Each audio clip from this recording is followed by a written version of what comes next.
Good morning, good afternoon, good evening, folks. Michael Zuber, one rental at a time, back with his good friend, Matt, the Lumberjack Landlord. How you doing, sir? I'm super ready to do this video. Mike, do not decide not to air this video. You got it. This video is going up no matter what happens in the next 10 minutes. I'm a little bit nervous. So let's set this one up. You and I text all the time. Generally speaking, you're not texting me at midnight your time, 9 o'clock my time. You did that last night. I'm like, oh shit, what's going on? Apparently, your favorite content creator who's in his mom's basement looking at pretty charts was doing a live stream with thousands of people watching as he once again told you why every market is going to crash. And did we say crash? So I told you that we would talk about it today, and now is the time. What did you see in this crash video? Like, what is this guy doing? I'm watching the video, and so I'm like flipping through my YouTube, and I watched you with Dickerson, and so that was great. And I watched one of those videos, and then he comes up in my feed. He defiles my feed. Yeah, defiling my feed with a live stream, and I was like, I literally said out loud, I said, I shouldn't do this. I shouldn't do it. Don't do it. Ashley goes, what? And I go, I shouldn't. I got to do this. I click on the button. What a mistake that was. I'm screaming at my phone. I'm fat finger typing. Look at the size of my hands. They're huge. They are not meant for these tiny little numbers and things on the phone. They're huge. I'm hammering away at the thing, and I'm just like, what are you talking about? That's not even right. He's talking about all these graphs about demographic outflows and number of building permits based and the number of actual houses needed. And I'm like, I'm waiting for him to talk about the other side of the equation. 40% more money supply than there ever has been in history. Hey, dummy, that's going to do that to every single chart. Everyone's going to look like this, like every other chart does. So I'm sitting there, I'm absolutely apoplectic, and I'm answering in the feed. And meanwhile, I'm getting even more angry because no one's doing the work. Everybody's just like, tell me about my market. Here's $5. I say something, and one of his guys jumps on and goes, if you want to know about your market, pay him $5. I go, no, I'm literally stuttering, typing it out. I'm like, I don't need him to tell me what's going on in my market. I know exactly where he's getting the data. I don't need his help. P.S. By the way, on the deal that I just closed last week, 9 offers, 9, not crashing, all of them overpriced, every single one of them. And then he's like, well, investors are really going to be in trouble in this market. Like, I wouldn't buy now. Really? Tell me your story about all your investment properties. Yeah. Oh, that's a short story. Yeah. At the end of the day, I want to be there to help people. Yeah, the guy had more, Mike, and I am more than happy to dump on myself. He had more people on the live stream than I have subscribers on my channel. That's wrong.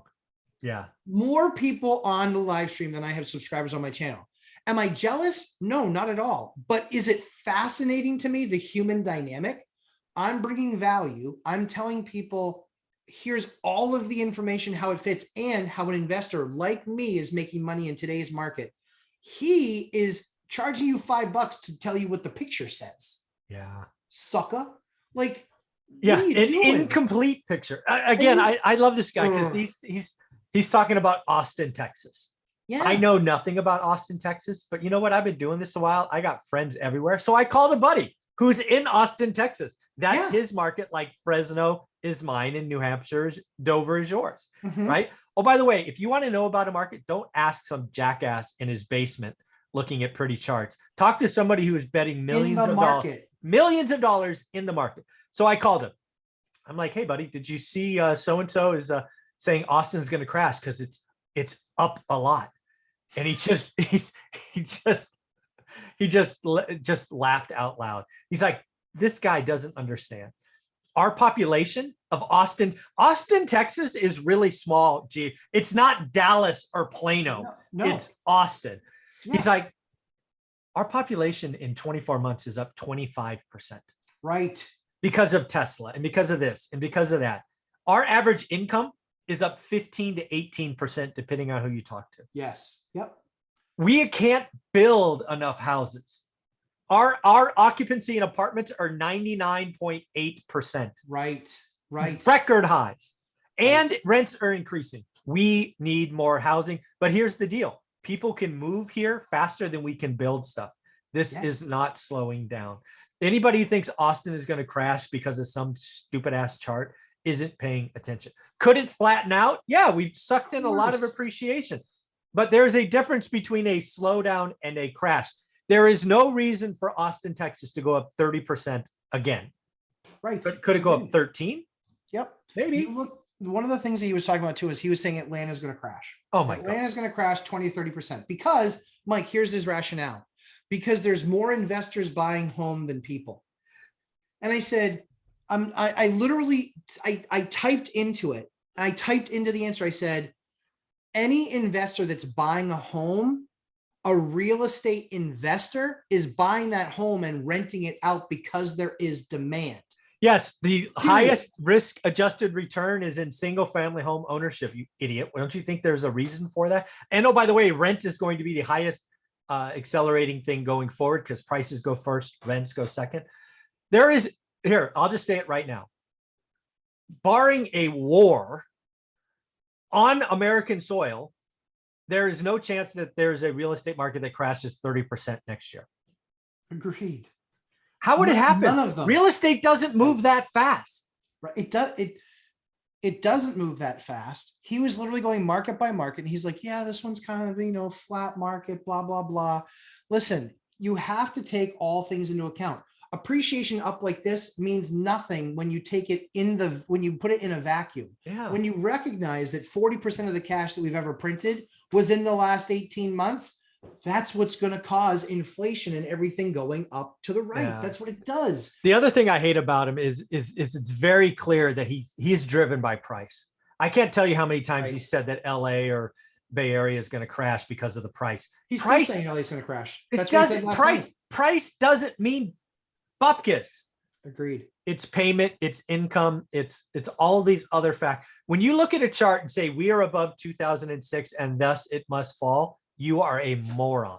And if you're looking at graphs to justify where we are today and where we're going to be in the future, because things are getting so hot, inflation's only just begun. Oh, 9.6% today. Enjoy this ride, number one. Yeah. Number two is, investors are buying homes not to flip them. They're buying them to rent them out. I'm not selling anything next year. Right. But the other crazy thing is even if you were the numbers that I'm hearing in some of these different areas like Tampa and Austin and these places, the numbers are nuts, but I know what the people are doing with it. They're buying it because they're looking for an asset where they get X% return. Yeah. Cheap debt, cheap, like legendary debt in an inflationary environment. There is only one group of people that like inflation. It's landlords. Exactly. And the funny thing is it's like, and the funny part is we'll take inflation. Yeah. But we don't necessarily love it. Like deflation for us is almost as awesome because we'll go buy a bunch more because we're always prepared to keep money dry to get buy more stuff. But Mike, and there's this one guy, he's just like, he made a couple of comments. He's like, what's your answer for that? And I go, okay, you're up now. You asked for it. So I give him the answer. Turn. And I was like, and then like every 15, 20, I was like, where are you? Where are you, Carl? Where'd you go, Carl? I'd love an answer, Carl. And then at the end of it, I actually said, I will bet you $1,000. I will offer you $1,000 to come and debate me on these topics because your data is incomplete. Well, he's just hurting people.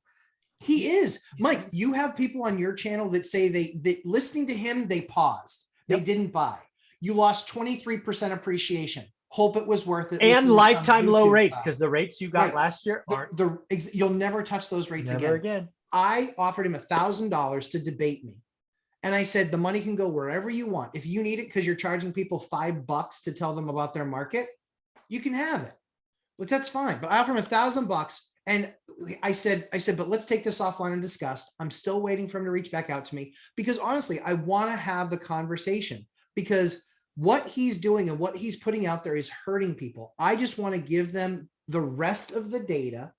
And then if they want to buy. If you don't want to buy, don't buy. My job is to try and help people. Yeah. Yeah, my job is to try and help people. So before you're taking the sky is falling boy, like every single market that he went to and you saw the up mark of 20%, he's like, yeah, they're gonna crash. That's not how it works, my man. That's just not how it works. You're factually wrong. Even if you're looking at trends over the last 30 years, you are wrong, because the 40% cash flow in the market and the inflation is what's a large part of that price appreciation. That's most of it. Mike, take out inflation, take out the low rates. How much have things actually increased in price? Yeah. Not that much. Not that much. It's mostly inflation based and payment based. Folks, that's what it's mostly based on. Just do the work yourself. Again, as we said in video number 1 today, I won't tell you what a good market is. That's not my job. I don't know your market. I will not spend 60 days of my life learning your market. And I won't be arrogant enough to think I can look at 3 charts and tell you about your market. That's right. That is the arrogance it takes to think you can look at 3 or 4 charts and know every market across the country is beyond. It makes you Zillow. Oh, it makes you Zillow. Exactly. That's what it does. So they're all dumping on Zillow last night. I got news for you. They were all dumping on Zillow. Did Zillow have any trouble offloading 2,000 homes with one swipe of a pen? Nope. Nope. And did they lose? Somebody bought but they locked in their losses when they bought. They didn't lock on their losses when they sold. Yep. They locked in their losses when they bought because their option was to always sell. They were never, ever, ever going to be landlords. Yeah. It's crazy. Well, do me a favor. How can people follow you and really understand what's going on? Lumberjack Landlord on YouTube, the next CEO of Zillow. And my live stream 11:30 a.m. Eastern time, Lumberjack Landlord on YouTube, and 8 p.m. Eastern time this Thursday, Mr. and Mrs. Lumberjack. Bring your significant other, ask your questions. We'll hopefully try and help them get on board with you based on Ashley's story. That's going to be awesome. Thanks, buddy. Thanks, Mike.